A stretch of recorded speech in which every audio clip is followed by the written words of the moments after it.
নমস্কার বন্ধুরা, আমাদের চ্যানেল অঙ্কিতা ভিলেজ ফুডে আপনাদের সকলকে স্বাগত জানাই। তো আজকে আমাদের ডিশ হলো পনির মশলা। তো চলো দেখা যাক কীভাবে বানাই। তো আমরা পনির মশলার জন্য নিয়ে নিয়েছি জিরে, চাল মগজ, নিয়ে নিয়েছি এখানে 3টে কাঁচা লঙ্কা, 4টে শুকনো লঙ্কা এবং নিয়ে নিয়েছি 1 টুকরো আদা। তো চলো এবার এগুলো সব কিছুকে ভালোভাবে পেস্ট করে নেওয়া যাক।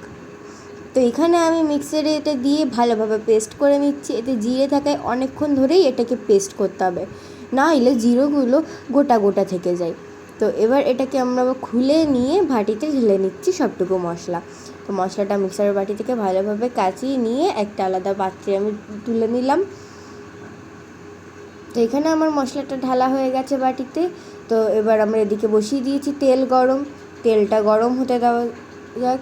তেলটা আমাদের গরম হয়ে গেছে। এবার এতে আমরা দিয়ে নেব একটা তেজপাতা, ভালোভাবে ছিঁড়ে দিয়ে দিয়েছি। এবার তেজপাতাটা ভাজা হতে হতে আমরা এতে দিয়ে দিলাম জিরে। এবার জিরেটা দেওয়ার পরেই দুটোই ভাজা হচ্ছে। এবার এতে আমরা দিয়ে নিলাম সেই পেস্ট করে রাখা মশলাটা। তো আমরা মশলাটা এতে ঢেলে দিলাম। এবার মশলা দেওয়ার পর মশলার বাটিটা ধুয়েই জলটাতে ঢেলে দিলাম, ফলে আমাদের বাটিতে লেগে থাকা মশলাটাও অপচয় হবে না, আর ওদিকে তরকারির ফ্লেভারটাও ভালো আসবে। তারপর দিয়ে নিলাম লবণ হলুদ। এটা আপনাদের স্বাদ মতো দেবেন।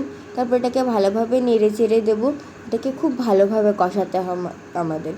তো এদিকে অনেকটা কষা কষা হয়ে এসছে আমাদের মশলাটা। এটা কিন্তু আরও একটুখানি কষানোর প্রয়োজন আছে। তো এই যে সাইড থেকে তেল ছেড়ে দিয়েছে, আমি এটা লো টু মিডিয়াম আছে মশলাটা কষাচ্ছি। মশলা কষাটা খুব ভালো হয়। তো আমাদের এদিকে মশলাটা কষানো হয়ে গেছে। এবার এতে আমরা দিয়ে নেব পনির। আমি পনিরগুলি কেটে আগের থেকে ভিজিয়ে রেখেছিলাম। পনির ভিজিয়ে রাখলে খুব ভালো সফট হয় পনিরগুলো। তো এবার পনিরগুলো আমরা একটা আলাদা পাত্রে, শুকনো পাত্রে তুলে নিলাম। আমরা সব কটা পনির তুলে নিয়ে এবার এগুলোকে দিয়ে দেবো কড়াইতে। তো আমরা কড়াইতে পনিরগুলো সব ঢেলে দিয়ে ভালোভাবে নাড়াচাড়া করব। একটুখানি নাড়াচাড়া করে পনিরগুলোর সাথে যখন মশলাটা খুব ভালোভাবে মিশে যাবে, তে ঢেলে দিতে হবে আমাদের জল। তো আমি এদিকে এবার এতে জল ঢেলে দিলাম। জল কিন্তু এখানে আমি বেশি দিইনি, সামান্যই দিয়েছি, যেটু একটু কষা কষা হবে, একদম মাখা মাখা গা মাখা হবে পনিরের।